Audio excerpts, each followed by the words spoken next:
Hello, everybody. I'm Andy, Yeah, morning everyone. I'm Mark. and this is Strange Stuff Podcast.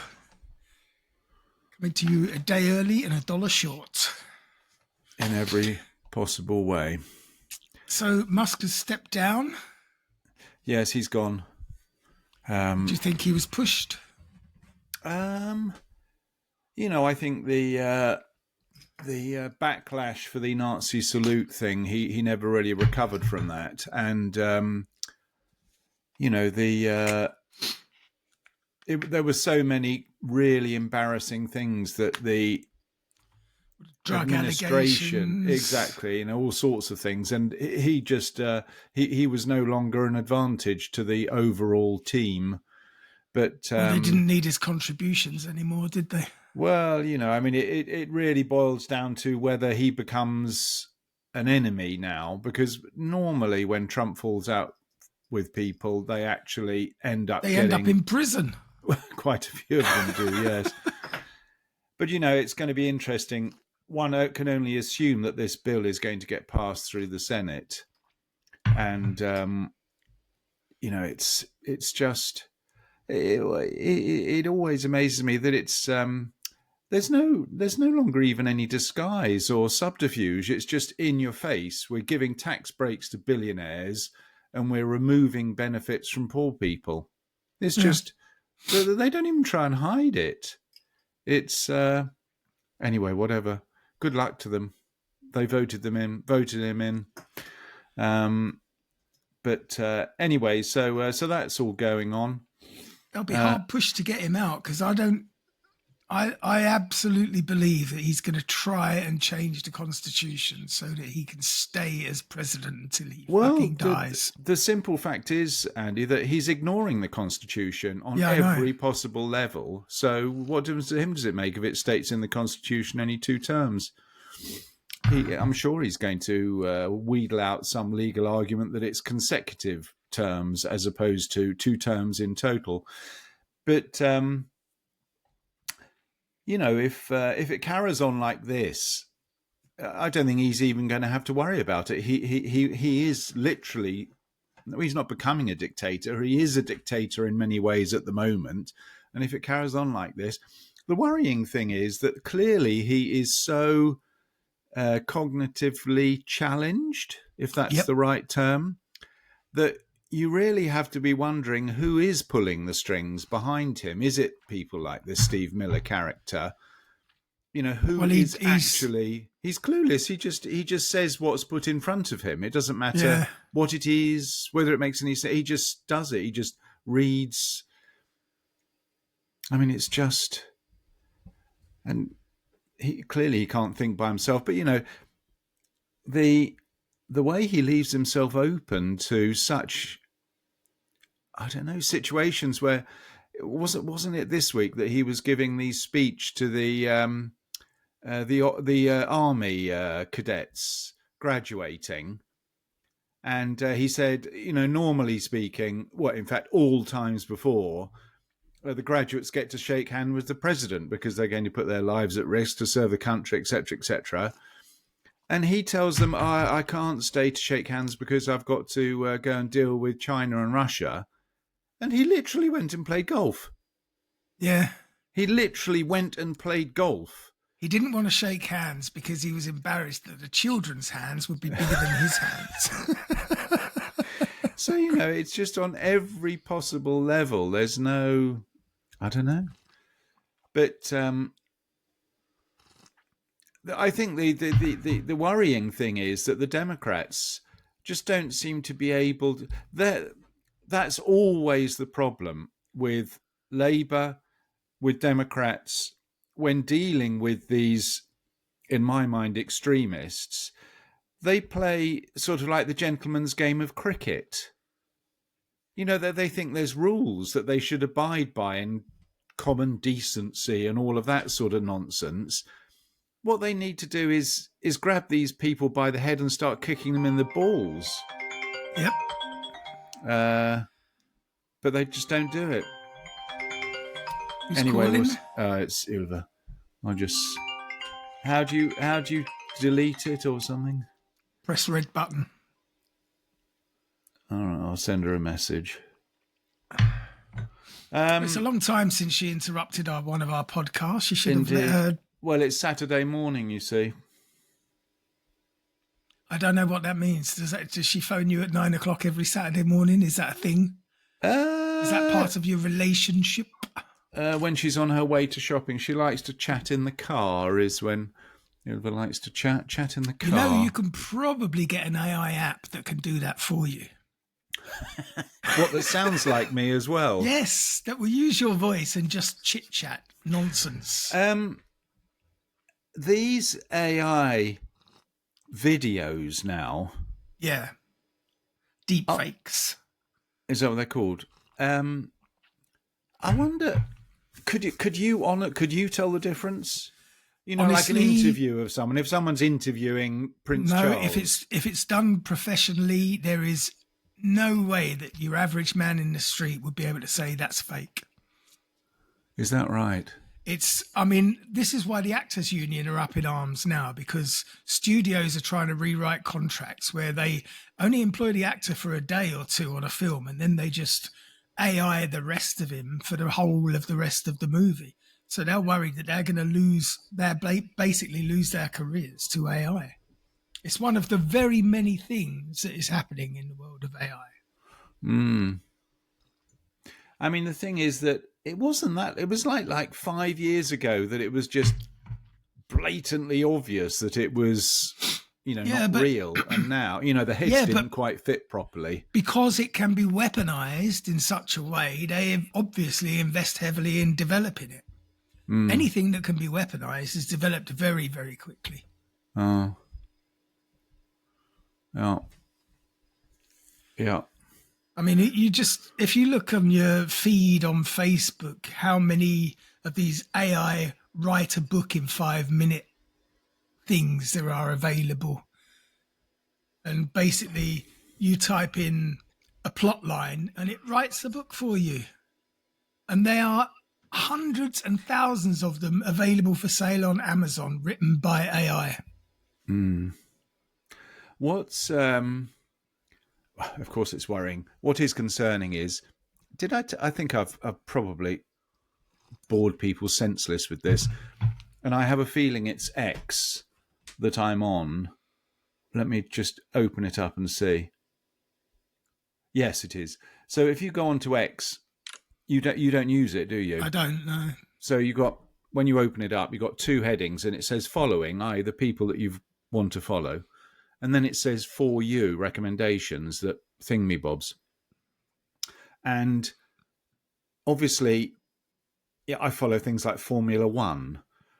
I do follow some right-wing extremists like Katie Hopkins and Jacob Rees-Mogg and people like that, just to, see what's going on, as it were.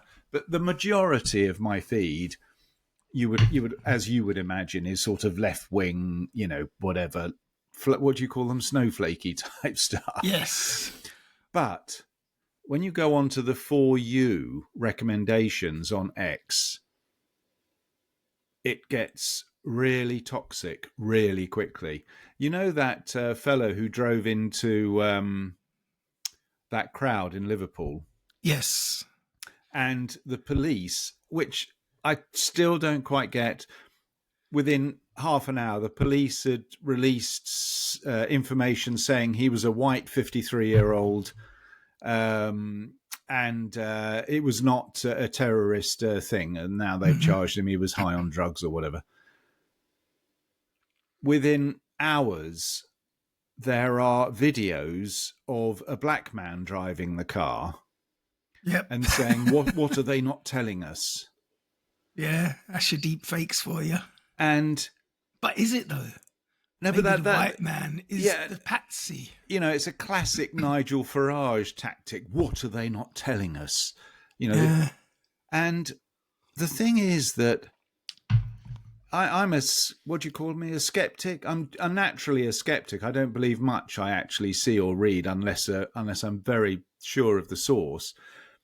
But not many people are as skeptical as I am. And just think how easy it is to influence people's attitudes. And, all you get on this suggestion, and I'm a lefty snowflake is black people supposedly beating up white people on the street for no reason. I mean, it is literally as bad as that. And no wonder Trump got 78 million votes if that is what they're seeing all day long. Well, yeah, I'm sure that Trump has got a whole office block dedicated to deep fake. To deep fake. What do we need to fool the people into thinking today? But anyway, what's going to be interesting, and I hope it goes off peacefully, is his birthday. Because why do you hope it goes off peacefully? Well, because they're planning. Certainly, they are planning mass protests against Trump. Oh, I hope it doesn't go peacefully. Well, you mean yeah, but how can you deal with masked officials, if you can get my fingers in quotes? You also wear masks. Yeah, that's the thing. And you start the war. Yeah, no, literally. He needs to be taken out. Yeah. Well, all of them do. Hang on, there's a knock on my door and there's some flashing blue lights outside the window. Yes, no, I mean, literally, you've got to check behind you. And in fact, some of the left-wing YouTube channelers, they've all got their, what do you call them, escape bags. Yeah. You know, they are prepared. It's a bit dramatic. Yeah, but you say that. They're literally arresting people on the street, masked men arresting students on the street for no reason at all other than they disagree with Trump. And, you know, some really crazy stories. We don't have to go into it. But anyway, I think his birthday is in the middle of June.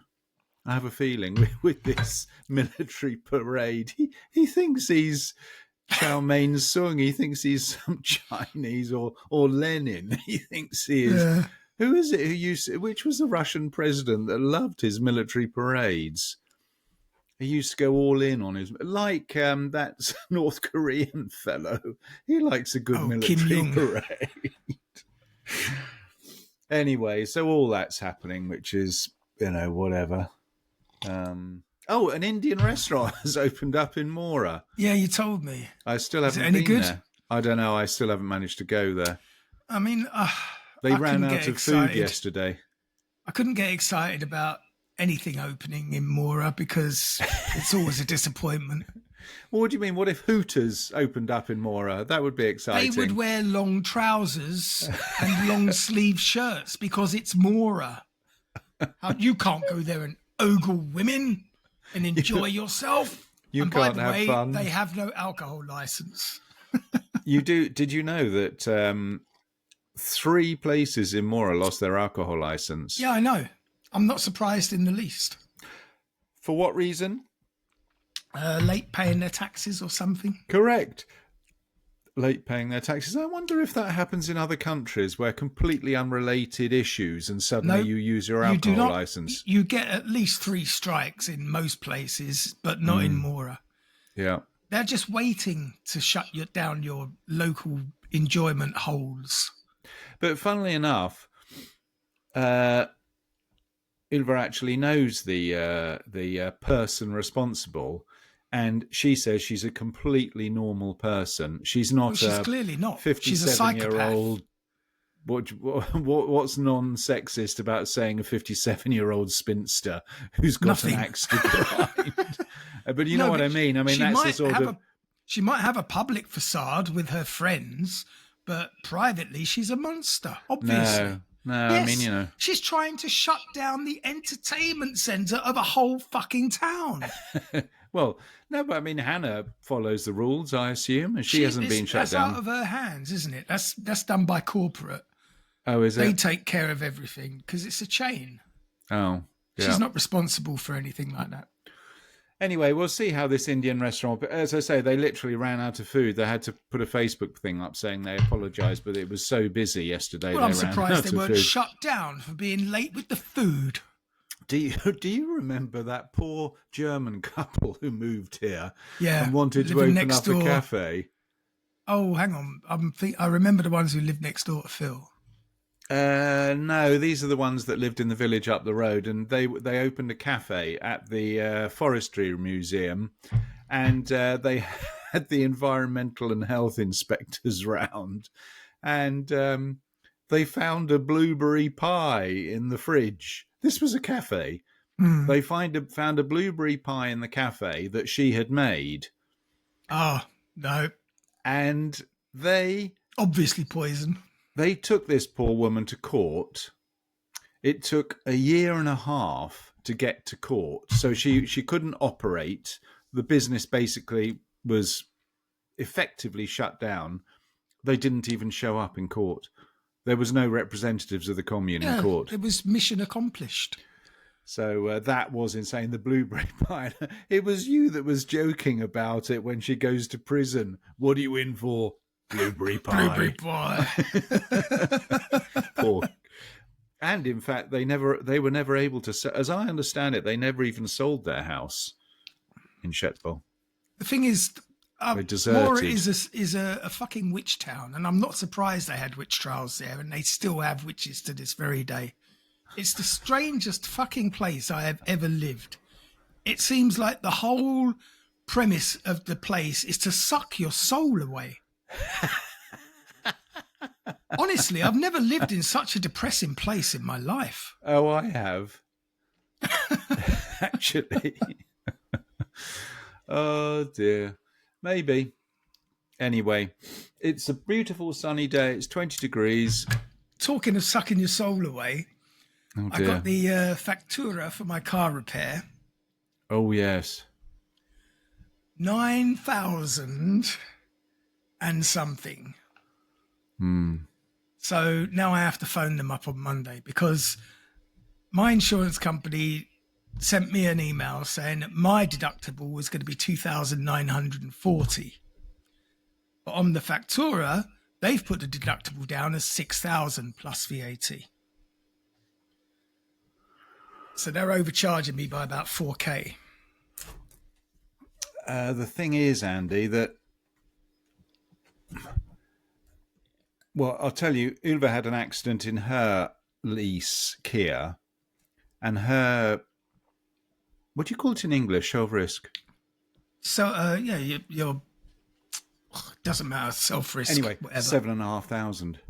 Yes, and mine was supposed to be that, but because I provided a police report, a witness, and all the rest of it, they reduced that from 6,000 plus VAT, which is 7.5, to 2,940. Oh, I see. All right. But the car company have not reduced all right. it. Yeah, they billed me for the full amount, and I'm not paying that. Oh. Yeah. It's the usual incompetence. I'm expecting also a message from Marby saying, "Where's our car?" That's right, the one you returned 2 weeks ago. And you owe us 28,000 so far. Yeah. You would have heard from them by then, I can tell you that. As it happens, I did check I found the email regarding my rental, and they cover 2/3 of the mileage plus the daily rate. All right. So my bill, when it comes, I should get a refund on my 2,500 deposit, basically. So they haven't taken money off you yet? They took 2,500 deposit. No. But they haven't got a summary report. No, I haven't heard anything from them yet. Maybe because they owe you money, you have to chase them rather than them. I'm going to chase them next week. Yeah. I tried to chase the car company on Thursday. Of course, it was a red day. So I thought I'll chase them on Friday. Nope, Clemdog. Yeah. Lazy fuckers in this country. They're not only incompetent, they're lazy as hell. Yeah.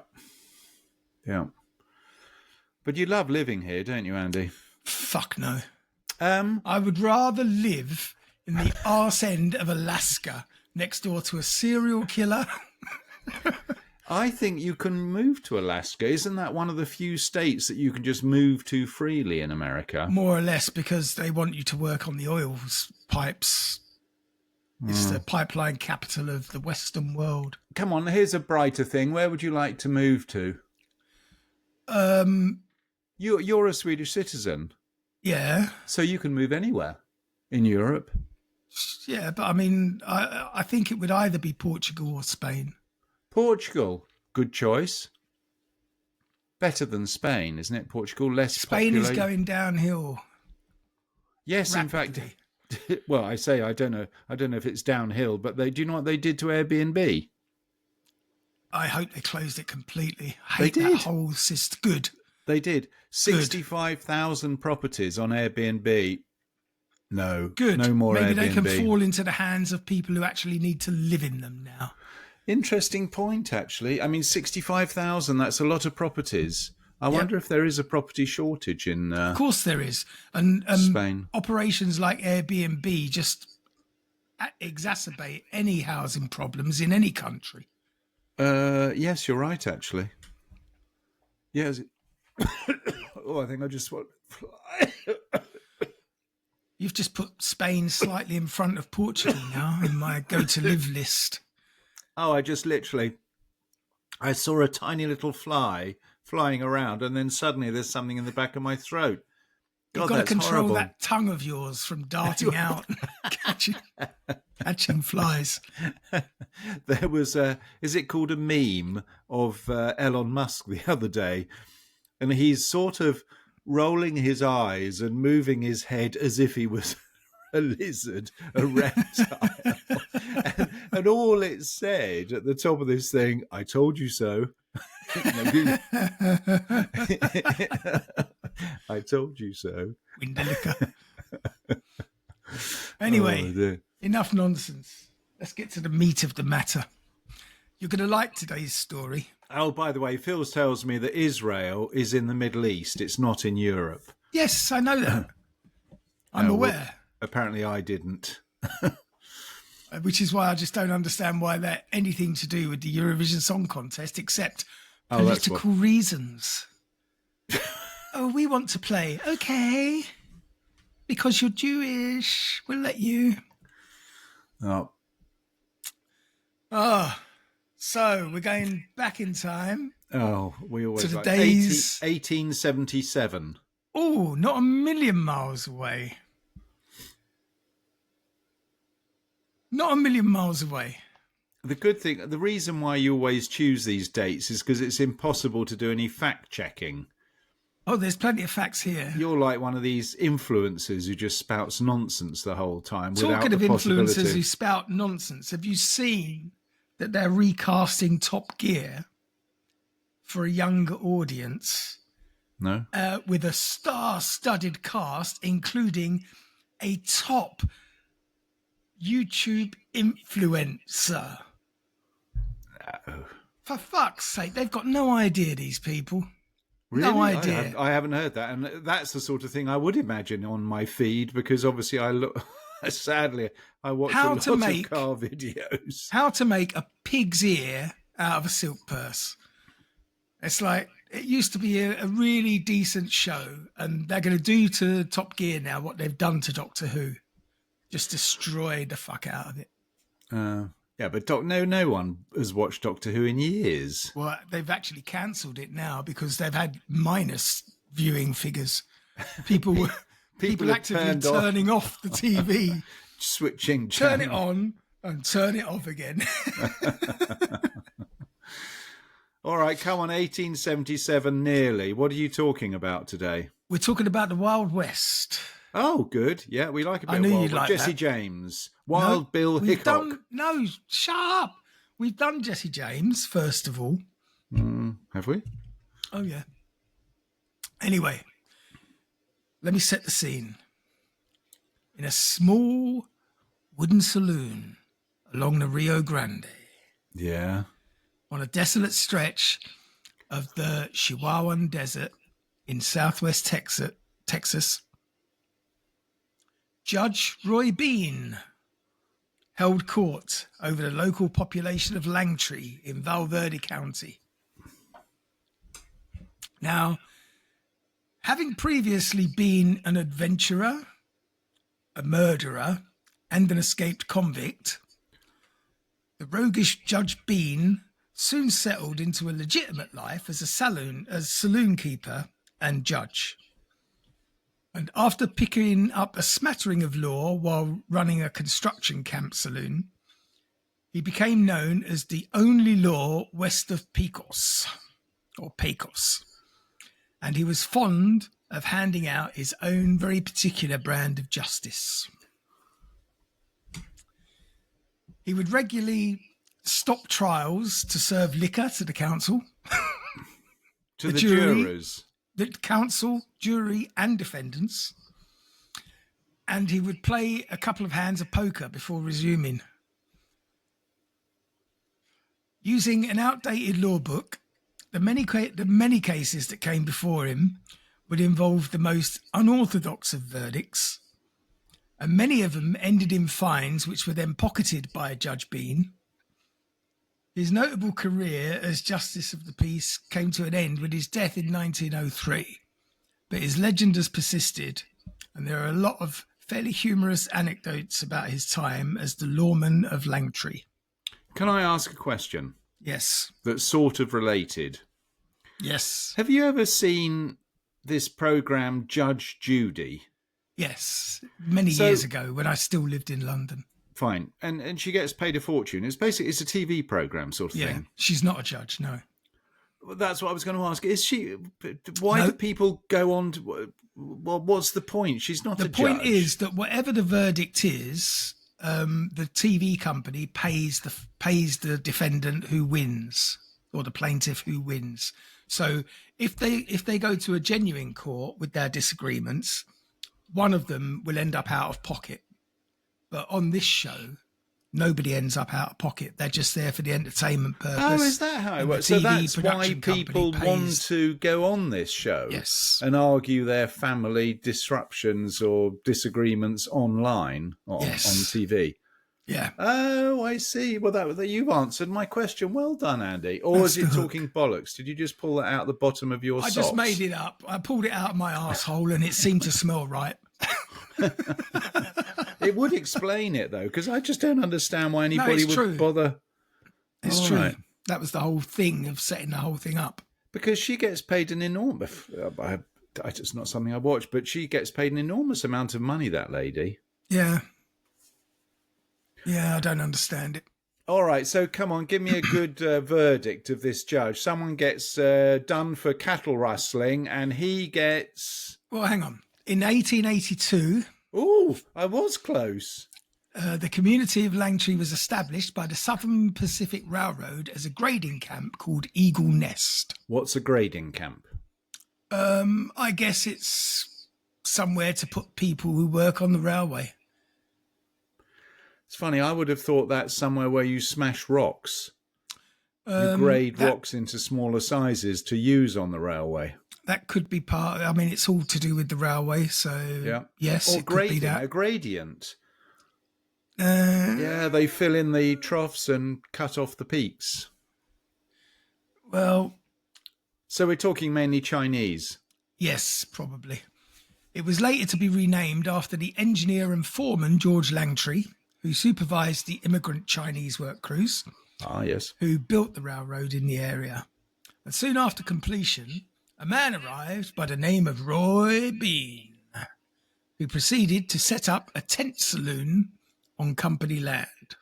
I mean, those were the days when you just had a pop-up pub. Do you think the Chinese get their just desserts as far as the amount of effort that Chinese labour put into building a railroad system in America? Well, I mean, it was... They're demonised these days. America was stolen from the Indians and built by the Africans. And Chinese. And Chinese. And they're so proud of themselves. It's like, fuck off. Yeah. Anyway, so this guy's smart enough to open up a pub. Yes.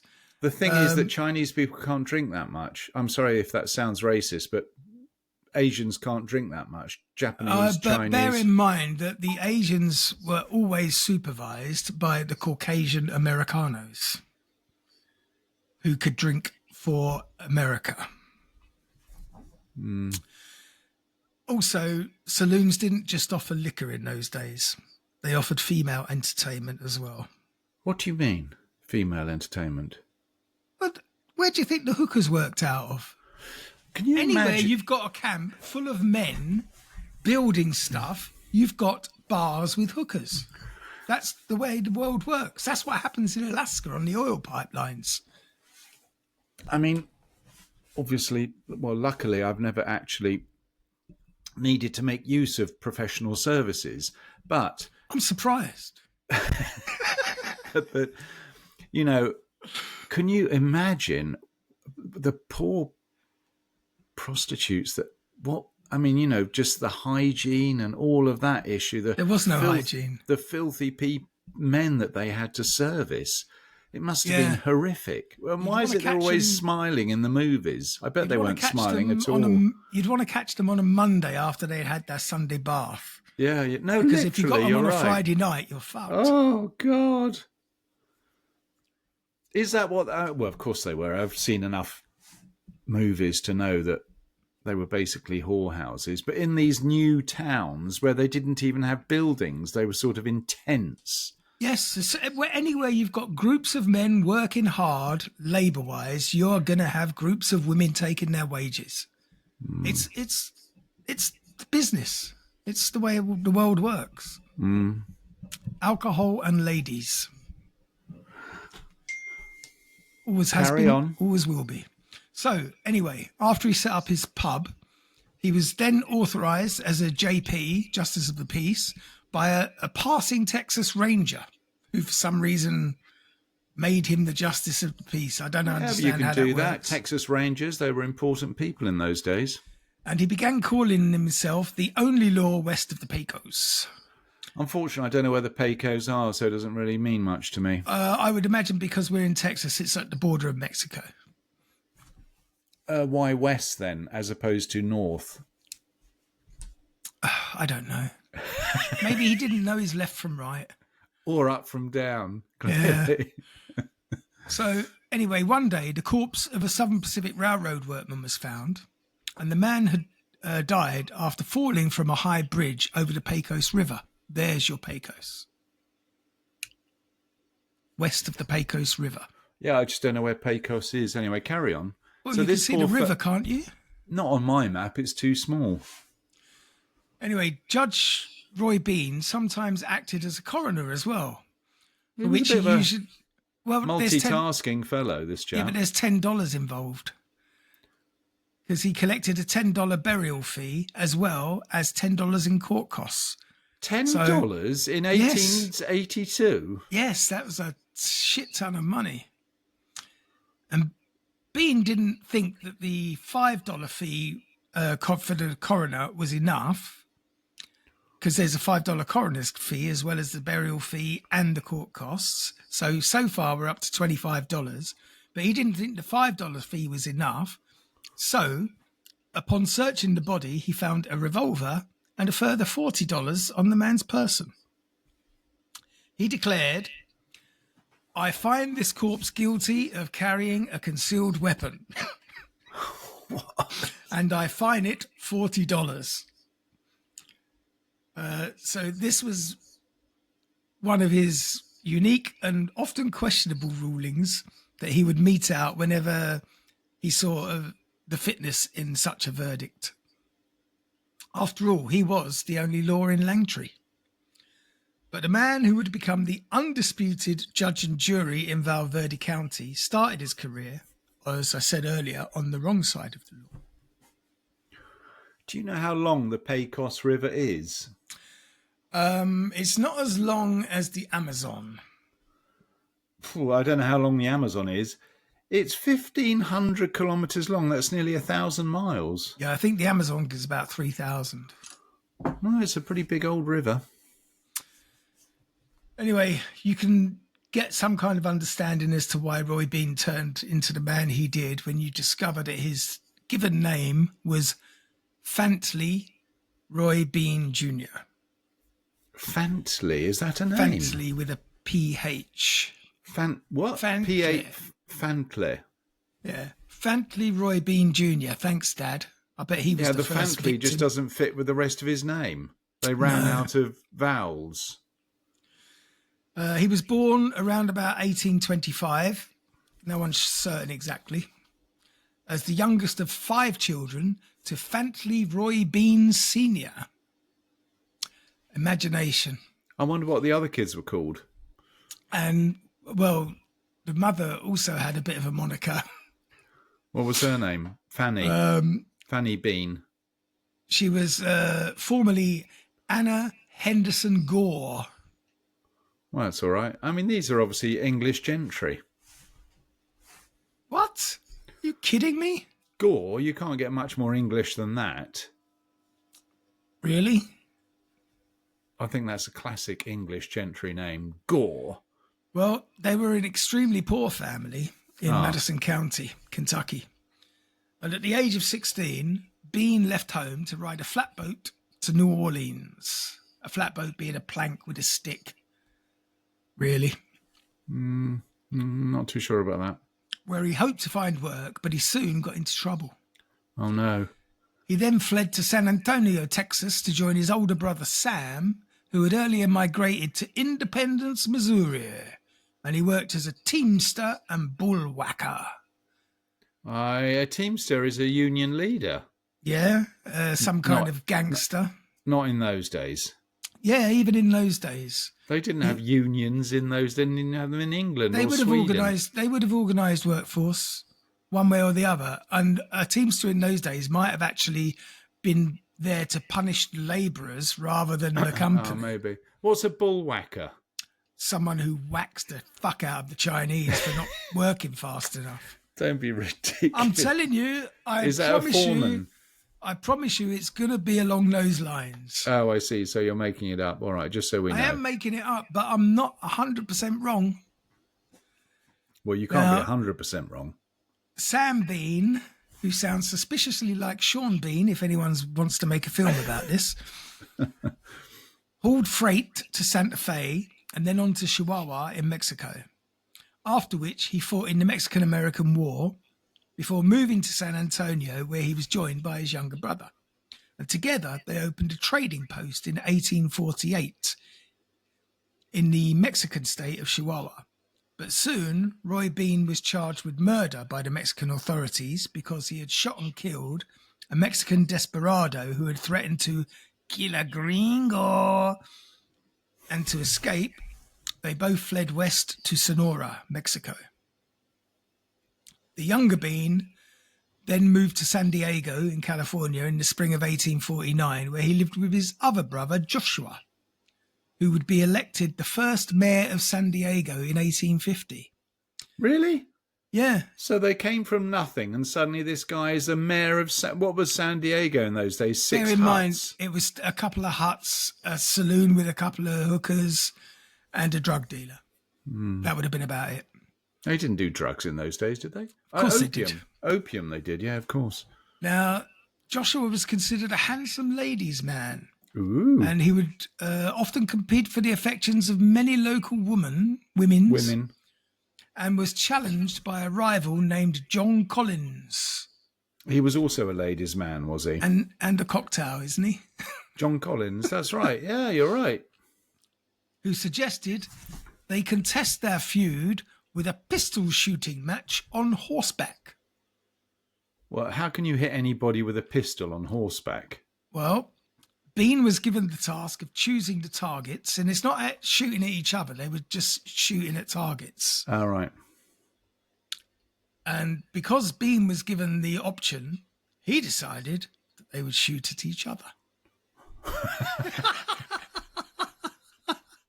Come on, you beady boy. I like him. Do you want to know what a John Collins is? I believe it's some kind of horrible vermouthy type gin drink. It's gin, lemon juice, sugar, and carbonated water. That's pretty basic, isn't it? Yeah. Long drink. It's long. It's a proper drink. Oh, no, you can make it with bourbon. You can make it with anything. It's just a cocktail. Yeah. So, the subsequent duel was fought. He chose the target as each other. Yeah. The subsequent duel was... That's mind games. That is one-upmanship. I mean, as soon as he said each other, the other guy must have thought, fuck. It's suddenly become really real. Did he kill him? Well, it was fought on February 25th, 1852, and ended with Collins taking a shot to his right arm. Ah, that's his gun arm. Both men, yeah. Both, well, probably. Both men were then arrested and charged with assault with intent to murder. And Roy Bean would spend the next 2 months in jail, where he received many gifts from the local women of San Diego, including flowers, cigars, food, and wine. And hidden inside some of these gifts were knives. Oh no.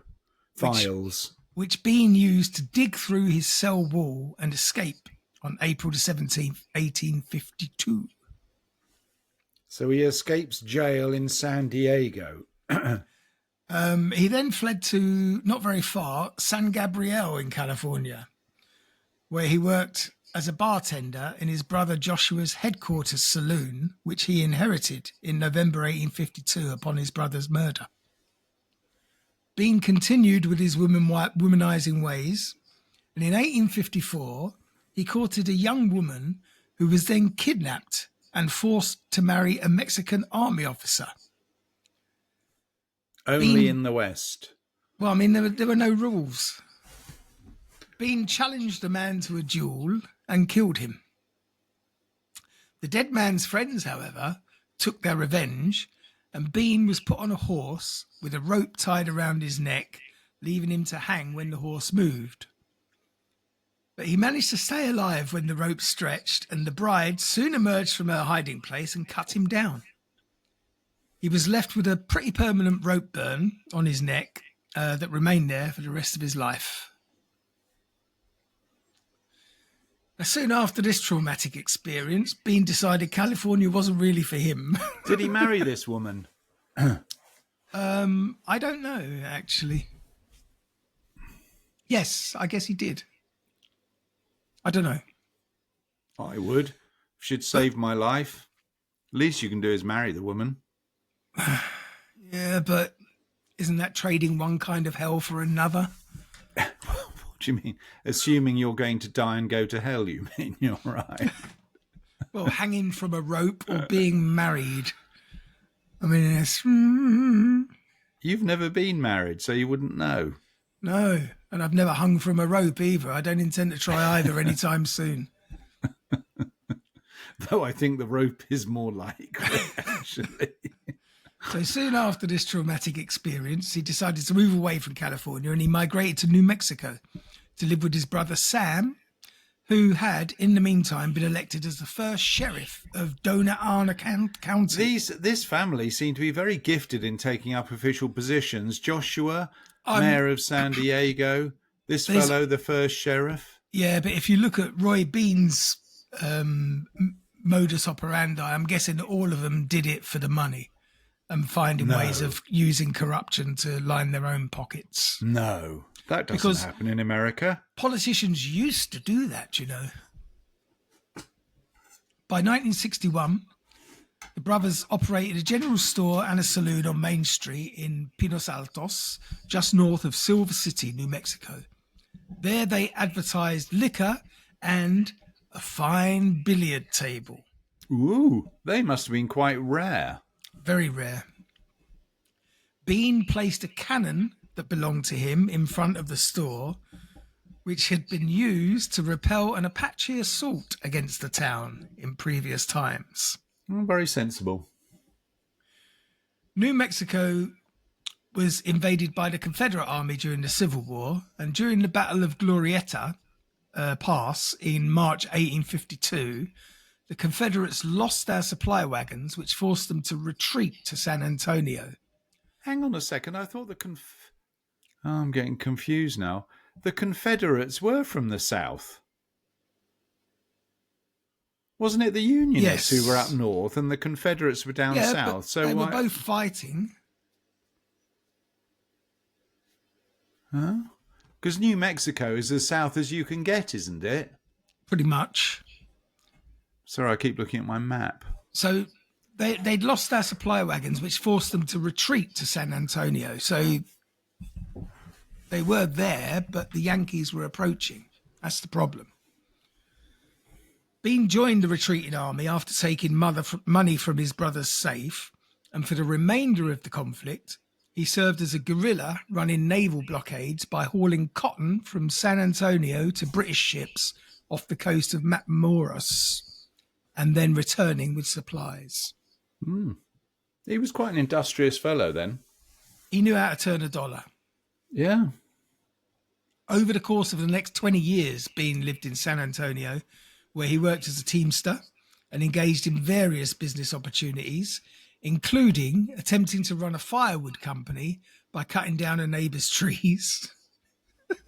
Perfectly sensible. And a dairy business, which ended when he was caught watering down the milk. He even worked as a butcher. Do not buy meat from this man. No, clearly. Rustling unbranded cattle from other ranchers in the region for his own business. Oh. Well, he's probably was he a good churchgoer? I'm sure he was. Oh, he must have been. He didn't get made a deacon or something. I don't know. Reverend. Maybe. Pastor. If there was money in it, he probably did. Clearly there is. On October 28th, 1866, Bean married 18-year-old Virginia Chavez. How old was he? Sorry, when was that? 18 what? 1866, so he'd be around in his 40s. 40s. I mean, I just admire the man. Despite the couple having 4 children together, Roy Jr., of course, Laura, Zulema, and Sam, it was a tumultuous union, and within a year of marriage, he was arrested for aggravated assault and threatening the life of his wife. What? You can't have 4 children in a year. No, they were still together after that year, but was within the year he was arrested for assaulting her, basically. The family lived in what was described as a poverty-stricken Mexican slum area called Beanville. By the I thought he'd made money. Not yet. I thought yeah, but I mean, he was probably a drinker and a whorer, as were most men in those days. In spite of his industrial pursuits, he still ends up living in poverty in a his Mexican wife and children slum. do. Ah. That's not the same thing. Ah. By the late 1870s, Bean was operating his own saloon in Beanville and was known about town for his roguish behaviour. Oh, rogue. By rogue, they mean that he would fuck anything that moved and drink himself stupid every night. Oh, I know someone like that in their dreams. I used to be a little bit like that. He soon got wind that many construction camps were being set up when several railroad companies began working to extend the railroads towards the west. A local store owner was so anxious to have this unscrupulous character out of the neighborhood that she decided to buy up all of Bean's possessions for $900 so that he could promptly leave San Antonio. By this time, he'd separated from his wife and left his children to the care of friends as he prepared to move west. And with the money he received, he purchased a large tent, various supplies to sell, and 10 55-gallon barrels of whiskey. 55 gallons? That's quite a big barrel, isn't it? That's a good night out. In the spring of 1882, he'd established a small saloon near the Pecos River in a tent city that he named Vinegaroon, after the whiskey, no doubt. Clearly. He had chosen this site because within 32 kilometres of the settlement, there were some 8,000 railroad workers, all of whom were customers for his wares and his whiskey. Now, the nearest court was located some 320 kilometres away at Fort Stockton. And there was little that anyone could do to stop lawbreakers. So, by the 2nd of August in 1882, Bean was appointed Justice of the Peace for the new Precinct 6 in Pecos County after a request by a Texas Ranger for the setting up of a local law jurisdiction in Vinegaroon. Before his appointment, Bean had heard his first case on July 25th in 1882, when Joe Bell was brought in by Texas Rangers to be tried. And one of Bean's first acts as a newly installed Justice of the Peace was to shoot up the saloon shack of a Jewish competitor. He then turned his tent saloon into a part-time courtroom and thereafter became known as the only law west of the Pecos. When acting as a judge, Bean relied on a single law book, the 1879 edition of the Revised Statutes of Texas, which was mostly out of date. And when newer law books appeared, he would use them as kindling to start his fires. He meted out his own particular brand of justice and disallowed hung juries or even appeals. Jurors were selected from among his favourite bar customers, who were expected to buy drinks during every court recess. Can you imagine getting fucking tried in one of his courts? He was well known for his unusual rulings. In one such case, an Irishman, and you can't get much more Irish than this, named Paddy O'Rourke. Paddy O'Rourke. He was arrested after he shot a Chinese labourer. Now, during the trial at Bean's saloon courtroom, a mob of some 200 angry Irishmen surrounded the court, threatening to lynch Bean if O'Rourke wasn't freed. After leafing through his law book, Bean declared that homicide was the killing of a human being. However, he could find no law against killing a Chinaman,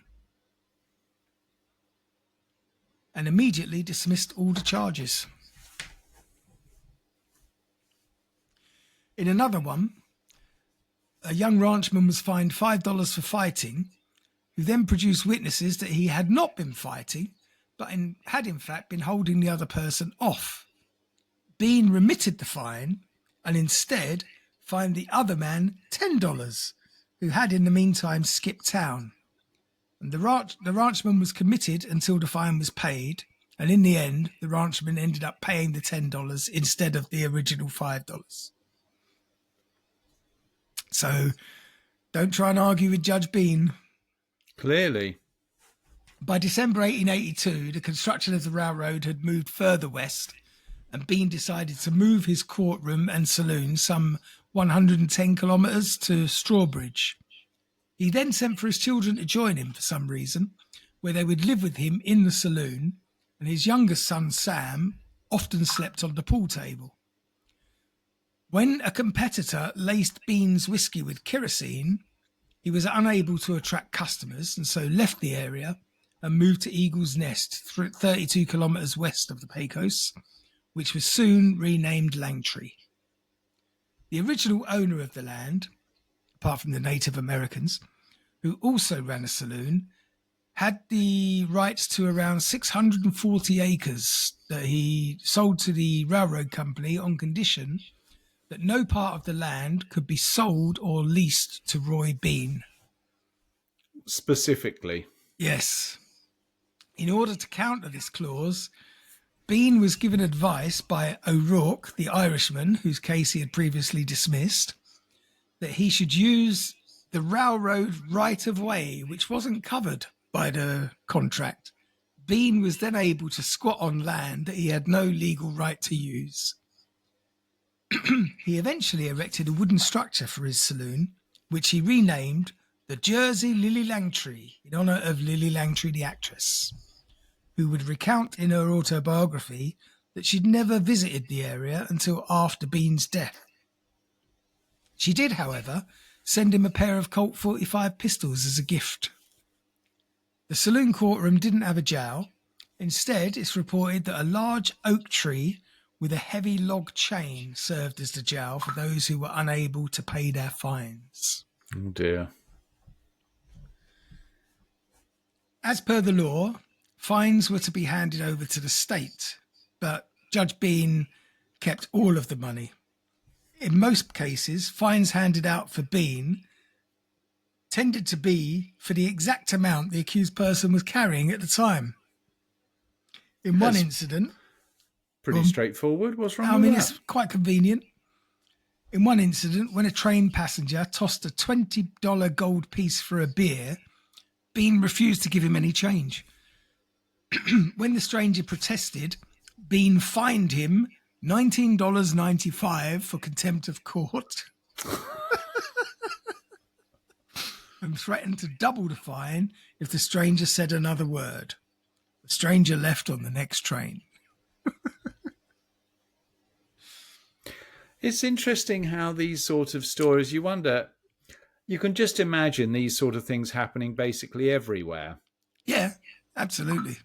And it's sort of, doesn't it actually explain a lot of what goes on in America today? It explains what goes on all over the world.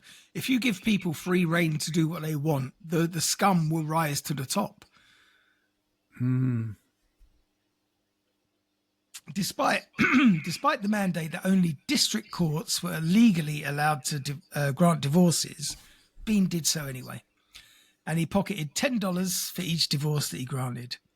He would also charge $5 for weddings and ended all wedding ceremonies with the phrase, "May God have mercy on your souls,"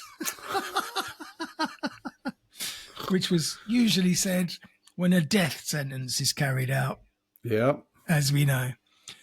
When a Mexican received permission for one day off work by his boss to marry his future wife, there wasn't enough time to secure a license. Judge Bean married them anyway and proclaimed that the marriage license would arrive by the next day's mail after charging them his usual $5 marriage fee. After he performed the marriage of two Mexican couples, they later came before Bean and asked to be divorced and remarried to the other person's spouses. Bean agreed to this, charging each of them $10 for marriages and $40 for divorces. Oh. It sounds like quite big money. I mean, he must have been a money-making machine. I mean, how he lived in poverty or his family lived in poverty is beyond me, because he's making bucks. Clearly, he didn't care much for his family. He continued with his own brand of law within his courtroom, and when a railroad contractor named Howard, who'd had some legal training, was brought into court and read from the latest revised law statutes, Bean remitted the fine but rendered a verdict that no law books were to be brought into his court. A rival saloon owner named Tarano was brought before Bean, charged with assault. A jury of 6 of Bean's regulars found the accused guilty and fined him 24 bottles of beer. You'd love it, wouldn't you? That would be you. That would be so good. That would be so good. Judge Bean. Andy McBean. Bean forbid his rival from buying beer at his own saloon and instead had him pay retail prices at the Jersey Lily. Bean won re-election to his post in 1884, but he was defeated in 1886. Oh, no. By the following year, the Commissioner's Court created a new precinct in the county and Bean was appointed to be the new Justice of the Peace. He would continue to be re-elected until 1896. And after his defeat, it was reported, and this is going to sound familiar, he refused to surrender his seal and law book and continued to try all cases north of the tracks. So there's your blueprint for Donald Trump. No, but I mean, it really is, wasn't it? These chances and, you know, slightly crooked, but to establish themselves.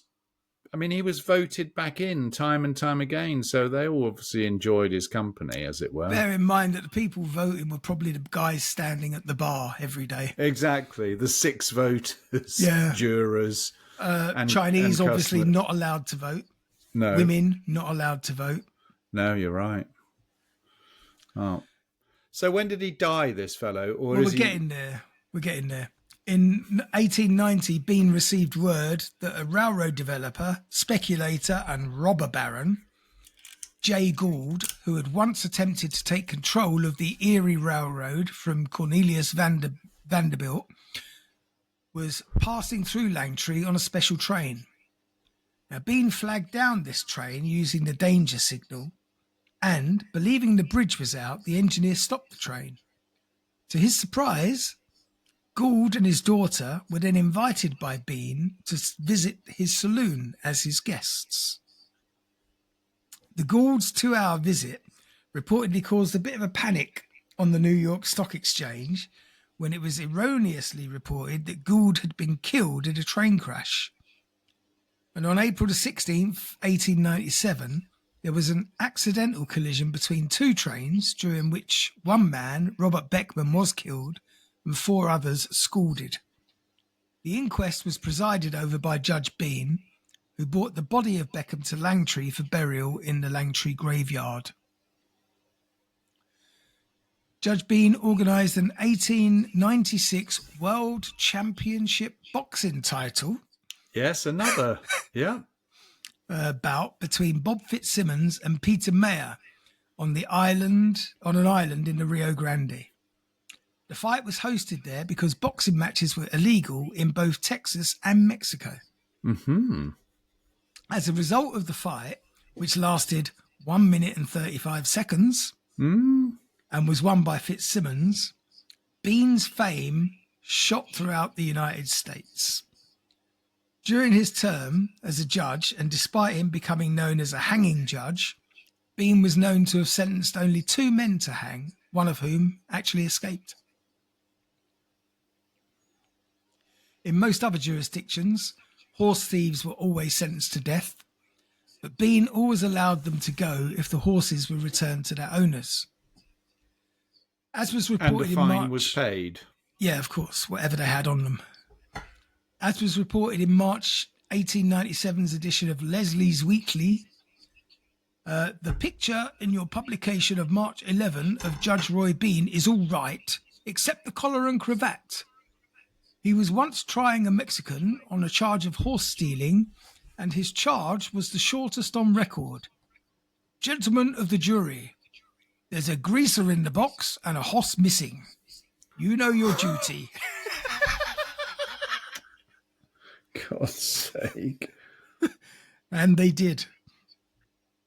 In later years, Bean spent much of his profits helping the poor of the area and always made sure that the local schoolhouse had free firewood in the winter. In January 1901, it was reported that Bean stated that a claim for damages of $13,000 from Apache depredations of his mules would certainly be allowed. On the 16th of March 1903, after a bout of heavy drinking in San Antonio, Roy Bean died peacefully in his bed. So he lived to a ripe old age. I mean, he was nearly 80. He was born in 27, didn't you say? 20-something till 1903. Yeah, pretty good. That's definitely a good innings for those days. I mean, you know, he sounded like a bit of a lovable rogue type character. Yeah, he was always apart from described as a murdery rogue. bits. Yeah. But he was interred along with his son, Sam Bean, who died in 1907, at the Whitehead Memorial Museum in Del Rio. In 1965, as part of the Civil War Centennial commemoration in Texas, an official Texas historical marker honouring Roy Bean was erected on the museum grounds in Del Rio. Bean has been portrayed on both the small and the big screen by a variety of actors. Really? Yeah. In the 1940 film The Westerner, he was played by Walter Brennan, for which he won a Best Supporting Actor Academy Award. The Life and Times of Judge Roy Bean, a 1972 fairly heavily fictionalised theatrical biopic, starred Paul Newman as Bean. What? While Ned Beatty portrayed the Langtry judge in the 1995 TV miniseries Streets of Laredo, starring alongside James Garner and based on the Larry McMurtry novel of the same name. Really? Oh, so he was a bit of a famous character, this guy. Oh, yeah, I'm obviously. surprised you didn't say, when I said his name. Now you say Judge Roy Bean, no, I'm thinking 70s TV or 70s movie, maybe. Well, in the 1969 film A Time for Dying, which portrayed the Vinegaroon period, it starred Audie Murphy as Jesse James, And Victor Jury played a half-crazed Judge Roy Bean. Brad Sullivan played Judge Roy Bean in a television movie, The Gambler, The Luck of the Draw, alongside Kenny Rogers and Reba McEntire. Bean is best remembered as a scallywag of the lawless Wild West, gambler, saloon keeper, and one-time smuggler and murderer who found himself as the ultimate law west of the Pecos. And that brings us to the end of the story of Judge Roy Bean. Yeah, that's interesting. It's good to do these historical American things. It's good to do historical anything because it sort of puts into context what's going on in the world today, really. It gives you sort of, just a flavour of what's going on. Yeah, you can get a marker. Exactly. Yeah. So he seems like he almost became a decent chappie, in spite of his... He probably had his good points. As well as his bad ones. He was a very interesting guy. Yeah. I hope our listeners found him equally interesting. Yes, I'm sure we'll get a few comments. And so that brings us to the end of this week's episode of Strange Stuff Podcast. Well done. Thanks for listening. And once recorded again on an early Saturday morning. Yeah, I know. Unbelievable. For a change. Indeed. Yeah. I get the keys to my new place on Monday. All right. So I'm going to have to think carefully about when and where to move my computer. Yes. Well, you want to do it on a... so you get the keys on Monday? Yeah. But do you have Wi-Fi there? I have my Wi-Fi there from Monday. All right. Who do you use? They're called Own It. Okay, I don't know them. I've ordered 500 gigabytes up and down. All right. Or megabits, sorry. 500 up and 500 down. And what does that cost you? 500 krona? More or less, 530, I think. All right. But it reduces the time of processing ridiculously. All right, because what are you at the moment? 100? 100, yeah. All right.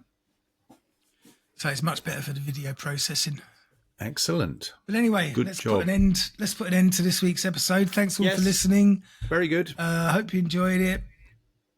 Have yourselves a strange week. If you do become the only lawn man in your area, don't forget to put all the fines in your pockets, treat the poor well, and don't hang people unless you really need to. See you next week. Have a great one. Bye for now. Bye for now.